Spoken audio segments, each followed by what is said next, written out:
Good morning to all of you. What a delight and joy it is to be here. And I'm so excited that you have taken time from your busy schedules to be with us. Americans are always busy, even when we have nothing to do. But it is my hope and prayer that all of you would benefit from what you've already heard and what you will yet hear today. I count it really an honor and privilege to be part of this very important conference. I take it all of you have overnighted in some hotel somewhere on this planet, and you go to your hotel room and you open up a drawer and you see a book, the Gideon's Bible. For the most part, some hotels are now trying to avoid it, and some hotels are replacing it with the Buddhist scriptures or Hindu scriptures and so on. Anyhow, you all know Gideon's. Well, my grandfather, Pandit Sharma Maharaj, was a high priest in Benares, the holy city of India. What Mecca is to the Muslims, Benares is to the Hindus. And the holiest of all rivers in all the world flows through holy Benares. So my grandfather was something of the top dog in this holy city as a Hindu holy man. But he was a very zealous Hindu. He wanted to spread Hinduism on the one hand, but he also was very keen to take the Hindu scriptures to the Hindus of the Diaspora. Nice Greek word, first used of the Jews who were scattered. So we also have the Indian diaspora, thanks to the great British people. Great Britain. There will always be a Great Britain. And you know, I was speaking at the university here in California, UCLA. Auditorium was packed. I had a world map up front. I'm afraid I don't use PowerPoint, but I'm here to point you to the source of all powers. And I had a map, and I asked any two students to volunteer and to come up front, and without having to look for it, put your index finger on Great Britain, England. Two students hesitated. UCLA. You know how good we are at geography here in the United States. Two students hesitantly volunteered and came up front, and one fellow, the first fellow, literally ran his finger around Italy, you know, that big boot, and he said, I know England is somewhere out here in the waters. UCLA student. And eventually he found it. Well, the point is, England is this tiny country, an island. And England had colonies all over the world, as you know. The Queen is still on the Australian dollar. The Queen is still on the Canadian dollar. New Zealand, Fiji, Guyana, Kenya, Uganda, Tanzania, South Africa. Even the United States was a British colony. And you can hardly find England on a world map if you ask a UCLA student to do it. But England, the British folks took Indians from British India to a number of their colonies. Trinidad is the last island in the West Indies. Almost half of Trinidad is Indian. They were brought there by the British after slavery was abolished. The English people have a sweet tooth, we are told, and they have to have their sugar. And the Indians knew how to make sugar. They made it at home. Guyana in South America, an English-speaking country, 50% is Indian. Fiji out in the Pacific, 50% Indian. So the British took people to the colonies. My grandfather, Pandit Sharma Maharaj, ventured out from Benares. He raised money in India, bought Hindu Bibles, Hindu scriptures, the Gita, Vedas, Mahabharata, Upanishads, loaded it up in the ship in the docks in Calcutta, and journeyed all the way to the West Indies, British West Indies, to Trinidad, and then to Guyana on the mainland, and Suriname, former Dutch Guyana. That expresses a little bit to you the zeal for Hinduism in our own family. My father, like my grandfather, was a Hindu priest. We were Brahmins. In Hinduism, there is a caste system. It's religious, and the highest caste is the Brahmin caste. The caste system can be represented by the body. The Brahmins were the head, the brain. And you can only become a Hindu priest if you're born Brahmin. You can only become a yogi, a swami, a spiritual leader if you're born Brahmin. So you're very privileged. The Brahmins are worshipped. People worship my grandfather, they worship my father, they worship me. They bowed at my feet, they brought their gifts and offerings, and gifted me with their gifts and offerings in order to be blessed, so that I could build their karma so they could have a better reincarnation. Reincarnation comes out of Hinduism. Now, my guess is over 25% of Americans, if not more, believe in reincarnation. It is said almost 50% of Germans now believe in reincarnation. It comes out of Hinduism. But it didn't happen overnight. The idea of karma, law and effect, a cause and effect, the law of cause and effect, which comes from Hinduism, is now very prevalent. To a certain extent, yes, it's true, what you sow, you reap. This Bible even says so, but in a very different sense. You see, in the Bible, in the book of Galatians, Paul wrote, "Whatsoever a man soweth, that shall he also reap," if I could quote the King James here, which most of you are acquainted with. In Hinduism, what you sow, you reap, full stop. In Christianity, what you sow, you reap, hyphen. Forgiveness and grace. Big difference here. In Hinduism, no forgiveness, no grace. So Hindus are afraid of the beyond, of life after death. Where am I going? Am I going to reincarnate into a cockroach? Am I going to come back as a mosquito, or a bug, a pig, or whatever? You know, I lived in Germany for a while, and I used to tease my German friends. I said, you know, you Germans, you're all coming back as pigs. You've got to be careful when you say the word pig in Germany, because if you add to the word pig, it becomes a swear word, literally. And they shocked at first. I said, well, you know, according to Hinduism, some of you, you're turning to Hinduism, you're turning to New Age. New Age teaches reincarnation. Go ahead, believe in it. Just know that since you Germans, you love sausage and ham and all that good stuff, well, if you eat a pig, you'll come back as a pig. You kill a mosquito, you'll come back as a mosquito. It's prevalent, this idea, all over the West today. It didn't happen overnight. So my father and grandfather, they were Brahmin leaders.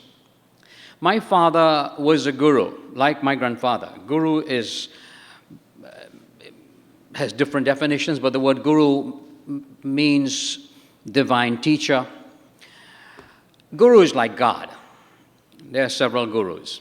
Not everybody can become a guru. You have to live the life. You have to follow the discipline and so on. So I was trained at a very early age to be a Hindu spiritual leader, to be a young yogi, practicing yoga, expert at yoga. My father was a yogi because he was an expert of yoga.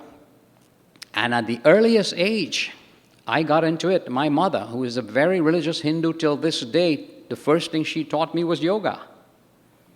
The first thing, as a religious Hindu lady, I still remember it. She taught me to sit properly in the lotus position, yogi position. Dean did a great job. Thank you. You did a fabulous job explaining and expressing the whole thing about yoga and Hinduism. Well, I had to also learn to sit holding out my hands the right way, touching the fingers the right way, index finger and thumb. She taught me meditation. She taught me the mantras. She taught me all about the gods, Krishna, Rama, Shiva, Vishnu, etc. Now, my father practiced yoga, various forms of yoga. But my father taught me nothing. because he got so deep into yoga, so deep into it that he became an ascetic.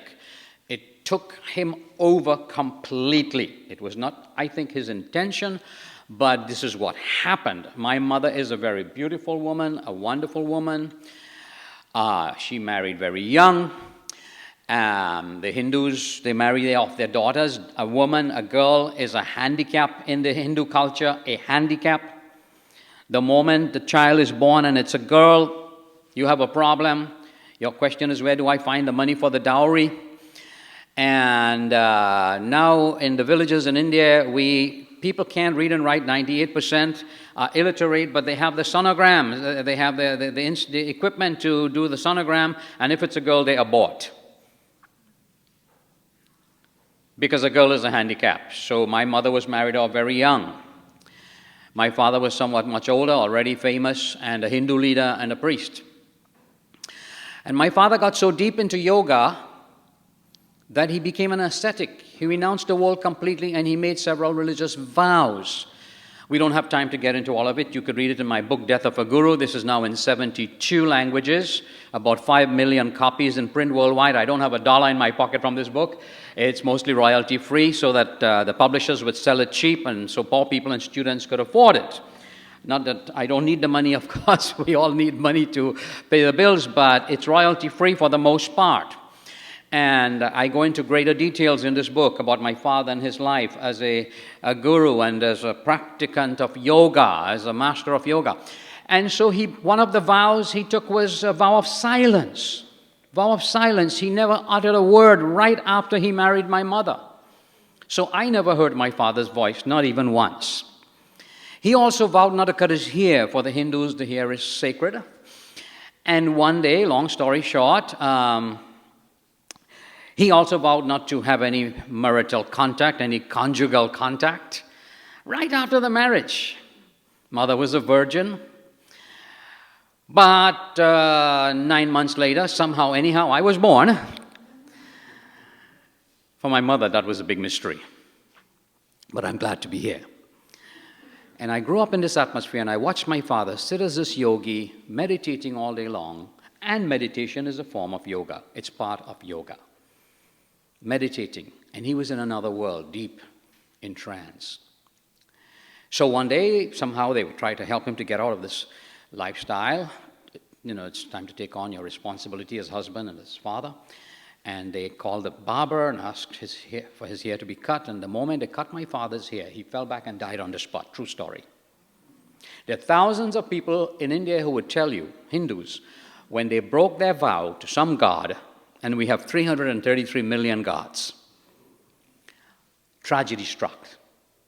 They lost an arm, a limb, the house was razed to the ground, etc.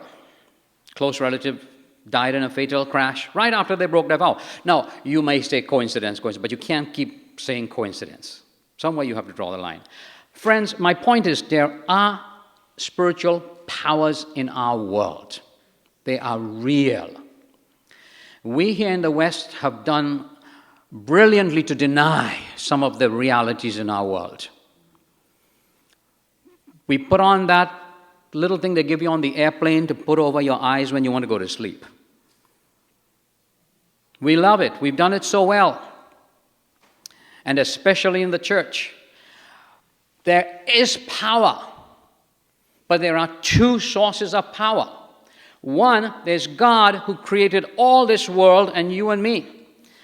But there is also Satan, and he also has power.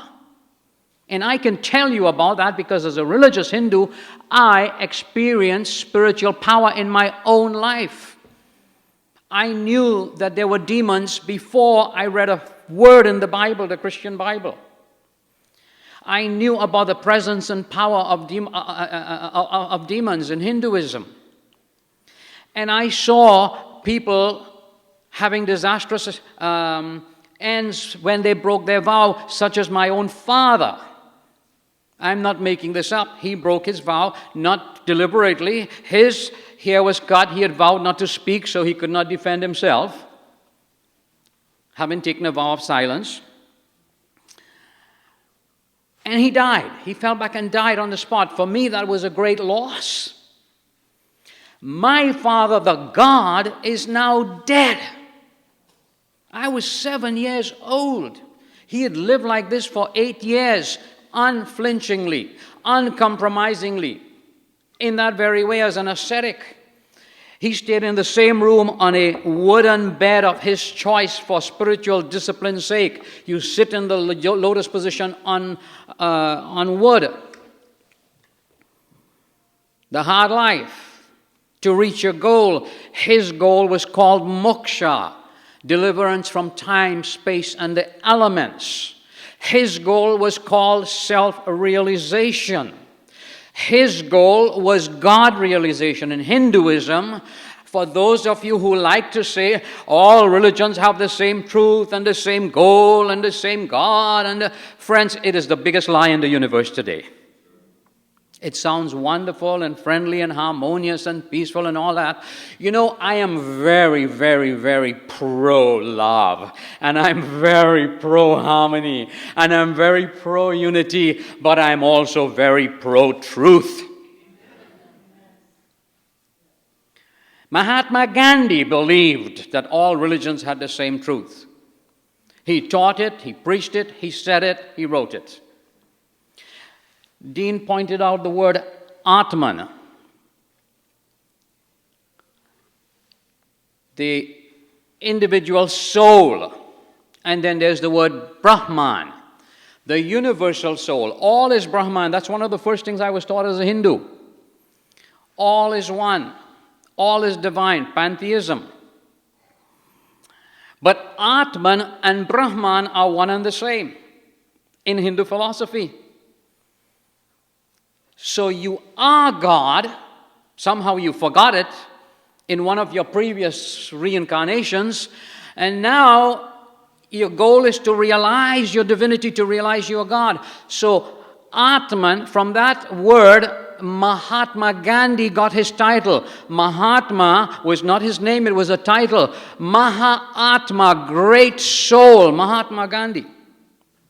One of the greatest Indians who ever lived. Great feats he accomplished, but he was also a great failure. He never changed the caste system. Millions and millions and millions suffer till this day because of the caste system. Because we have over 300 million low caste represented by the foot. They are nobodies, non-entities. They cannot go to school. They don't have any health care. Can't go to the hospital. The Dalits, the untouchables. In fact, those are the low caste. Then you have the untouchables. Lower than the low caste. They are under the foot. That's another 320 million or so. Nobodies because of the caste system. Gandhi did not do a thing for that problem, which still exists today. You heard about the two girls, the cousins who were raped, teenagers raped. They are low caste people. The rapist hung them. And the father went to the police station to report, my daughter is missing. The police chased him away because he was low caste. They didn't help. Disastrous story. Read it. Google it and read it. You'll be so shocked. But the same Mahatma Gandhi, who taught all religions have the same truth and the same goal and the same God in the end, you know what he wrote in his autobiography? I know about autobiography. I wrote my own. I wasn't going to wait for anybody else to write it because people write a bunch of inexactitudes when they write your biography for you. I know me. I know my life. I know where I came from and I know what I've experienced. So I wrote my own autobiography. I could stand for every single word and sentence in this book because I wrote it. Gandhi wrote in his own autobiography, pardon the emphasis, all my life I have sought truth, but I never found it. Tragic. Why? Because of that previous statement. All religions have the same truth and the same God and the same goal in the end. And unfortunately, that is what all the millions of New Agers in this country and in Europe believe. And it didn't happen overnight. You know when it started? Roughly, significantly in 1893. a Calcutta Hindu guru by the name of Vivekananda came to this country and spoke in Chicago at the Parliament of World Religions, first one ever in the West. And he proclaimed that same message that Gandhi taught. All religions have the same truth. It's only expressed in different forms. Go out into all the world, he challenged the delegates, and preach it. And Americans heard that message for the first time, and many started doing just that. Before 1893, perhaps 99% of Euro-Americans, not the native Indians, believed that Christianity was the right way. Believed that Jesus was the right way, whether they lived it or not, whether they went to church or not. But the great majority, definitely over 95% of Americans, believed that Christianity was the right way. That has changed. Over in Europe, we had Spinoza, philosophy. You know what Spinoza said? There is only one substance and it's all divine. He was influenced by Hinduism. Wagner, of the classical music world, was influenced by Hinduism. Hermann Hesse of the literature world was influenced by Hinduism. I can name 100 different famous European names. Here in the United States, we had the New England transcendentalists like Emerson and Thoreau. They fell head over heels for Hinduism and taught it in their speeches and in their literature. And it continues to spread. Now, after Vivekananda, there came Yogananda. He came to Hollywood. He was very clever. And he used the Bible, and he used Bible verses to teach Hinduism. And the Hollywood people, they didn't know the Bible. They didn't know Christianity well enough. You know, they had their own secular, sensual life. But they were empty, and they were looking for something. We're all empty until we find the living God. Augustine said it, you know. There's a God-shaped vacuum in all of us that we're trying to fill. We only find satisfaction, true satisfaction, when God fills that God-shaped vacuum in us. So in Hollywood, Yogananda, he was teaching self-realization. And why self-realization? To reach God-realization. So look into yourself. In fact, his organization is called the Self-Realization Society. You can Google it and you'll see lots and lots of information about the Self-Realization Society right here in California and all over America and all over the world. He wrote that very influential book, The Autobiography of a Yogi. And I have met people who told me after they have read that book, they don't need to read anything else. That book is a very, very powerful book. But it is pointing you in the direction that my grandfather went and my father went and I was going. To look into the self, to find the true self, to find that the self is God. No Christian in his right mind would say we all are divine, we just need to find our divinity. No Christian in his right mind would say the self is God. My mantra as a Hindu, all mantras are in Sanskrit, the holy language of Hinduism, was Aham Brahma Asmi. It means, translated, I am God, which I chanted over and over and over and over tens of thousands of times. I would fall asleep with those words on my lip. I would wake up in the morning and start saying those words, I am God, until I began to believe it. I went to my auntie on vacation. This was in the West Indies. She lived out in the country. I used to love to go to Aunt Sumintra because her husband owned a lot of lands out in the country. And I would stand in the veranda early morning and I would meditate and I would pass my hand from right to left and left to right and I would say, literally, I created it all. I created the hills. I would look onto these beautiful hills in the countryside, the mountains, and I would say, I created it all. I did it every morning on vacation. And one morning, suddenly, it dawned on me, wait a minute, Rabi, when did you create it all? I couldn't remember, and I felt like a god with Alzheimer's.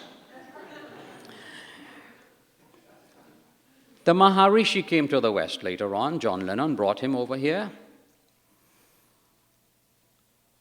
And he taught transcendental meditation. He said it's a science, nothing to do with religion. And he won millions of people and he made millions of dollars. Guess what? It was religion. I partook in a court case where we prove in court that transcendental meditation is Hinduism. Dean mentioned it earlier on. Maharishi knew that he was teaching Jnana Yoga. There are different levels of yoga, different kinds of yoga. And he knew very well as a Hindu holy man that he was teaching Jnana Yoga, and the goal to realize your divinity. Two things I observed when I talked to transcendental meditation folks. They had lost a sense of social concern. They said they are now beyond that. They laughed at me because I was rehabilitating drug addicts and dropouts in Europe from the universities. They laughed at me. They say, oh, we're way beyond that. Because in Hinduism, you don't have to worry about people's poverty and people's needs. It's all their karma. That's their own doings. Don't worry about them. And secondly, I noticed a great sense of pride, the wrong kind of pride. They were very pompous and very arrogant. If you ask me, I would tell you the greatest ego trip in the entire universe is when somebody begins to believe that he is God, he is divine. And I felt sorry for those transcendental meditation people. And once you get into any form of yoga, you eventually would embrace reincarnation. And once you embrace reincarnation, you give up any belief in resurrection. Let me tell you, reincarnation and resurrection cannot both be true at the same time. Either the one or the other. Jesus did not reincarnate, he resurrected triumphantly. We just celebrated Easter, and we were reminded of that. And my grandmother, who was a religious Hindu, became a believer in Jesus. And when she died, I did not bawl and sob like so many of my Hindu friends when their Hindu relatives died. You know, I was sorry to lose my precious, wonderful grandmother, but I rejoiced knowing that one day I would see her again because of the belief in resurrection. Now, my grandmother was vegetarian, and one day I went into the room, I saw her eating a piece of chicken, and I thought, oh no, she was hiding, secretly eating a piece of chicken. Oh no, Grandma is going to come back as a chicken. You kill a cockroach, you'll come back as a cockroach. You know what? If reincarnation is true, you're never going to meet each other again unless cockroach meets chicken. When my grandmother died, I knew she went to heaven, and I knew that I would see her again one day. It's the only religion, the only faith in the world that gives you that kind of hope. So what I'm trying to tell you here, my friends, before I wrap up, you have all these gurus who have come to the West, teaching the different kinds of yoga. Prabhupada Bhaktivedanta Swami came from Calcutta to New York, and then his religion, he started in New York City, spread all over the world. He didn't start a religion, really. He brought a form of Hinduism. The Hare Krishnas, you know what they practice? Bhakti Yoga. It's a form of yoga. They worship Krishna, the Hindu god. They focus on Krishna. Hare Rama, Hare Krishna. You hear it over and over. In that song, My Sweet Lord, George Harrison, My Sweet Lord. Hare Rama, Hare Krishna. It's in that song that was played all over the world. And then you have Rajneesh, who brought Tantric Yoga. Union with Brahman through sexual perversion. Rajneesh said the more pervert, the better your chance of unifying with Brahman. And then there was Muktananda, my mother's own guru, over in Bombay. He was teaching Kundalini Yoga that Dean Broyles alluded to. All about that serpent. The serpent is asleep at the base of the spine between the anus and the genital. And you need to wake up that serpent, and that serpent moves through these zones, chakra zones, and eventually gets up to what Hindus believe is the third eye, where you reach. Then you reach your divinity. You're divine now. It takes Satan to invent something like that. And you know what shocks me?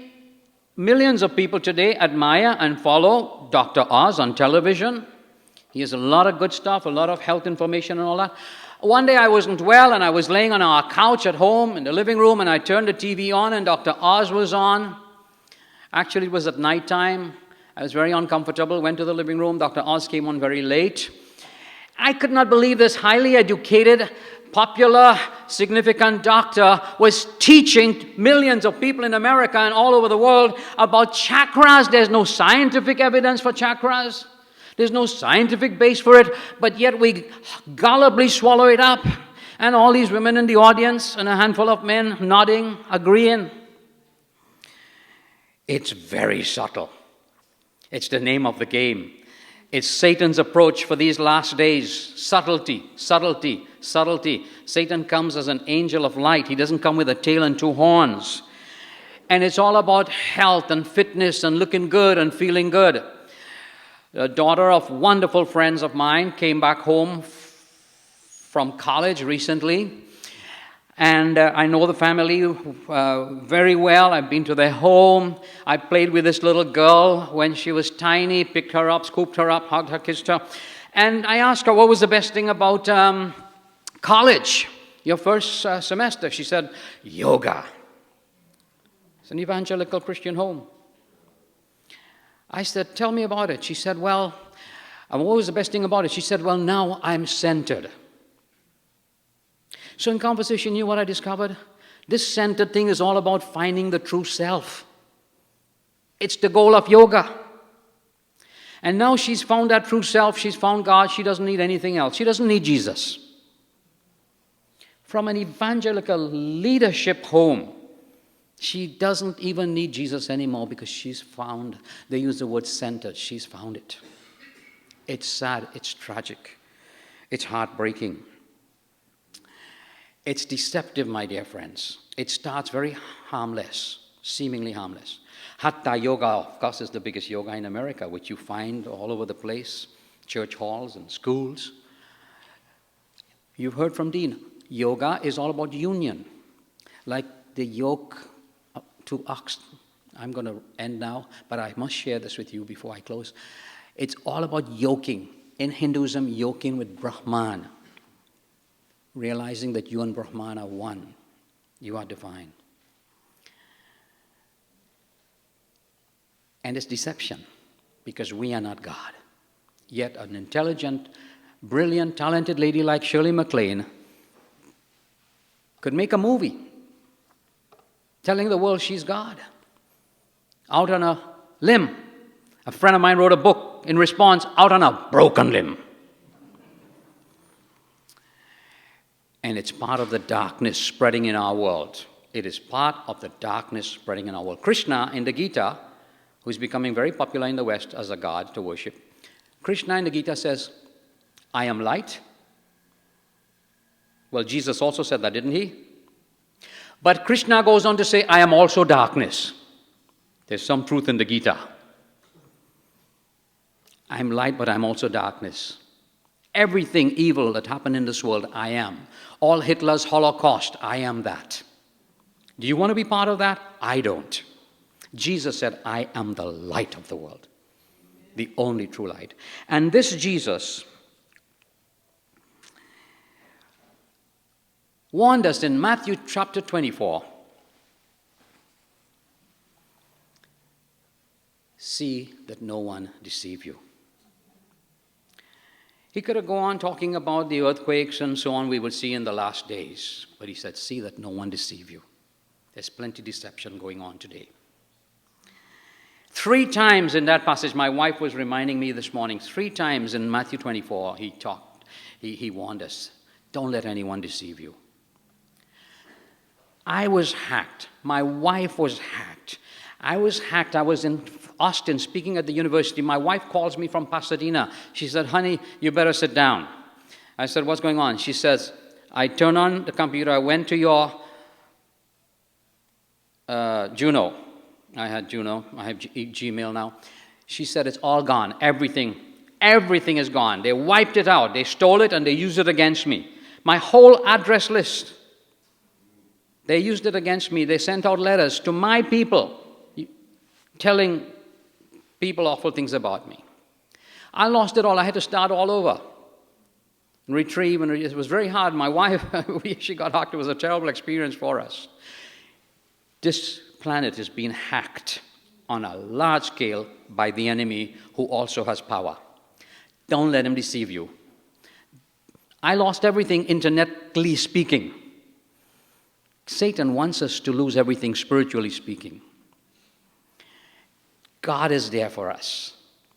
He's with us, the true and living God, if you have him in your life, that is. Christ came and died on a cross and shed his blood for your sake and my sake. And the Bible says the blood of Jesus Christ cleanses us from all sin. I have Christ. I don't need all the benefits, so to speak, of yoga. Yes, I exercise. Yes, I walk. But you know, this body we're working so much at and spending so much money on, all these courses and stuff we're taking, it's going to die one day. But we'll have to face God in judgment. It is appointed unto all men to die once, not 100 times, but to die once, and after death comes the judgment of God. And he wants to see us through that judgment. We just need to look to him. I thank you for listening so attentively. God bless you all.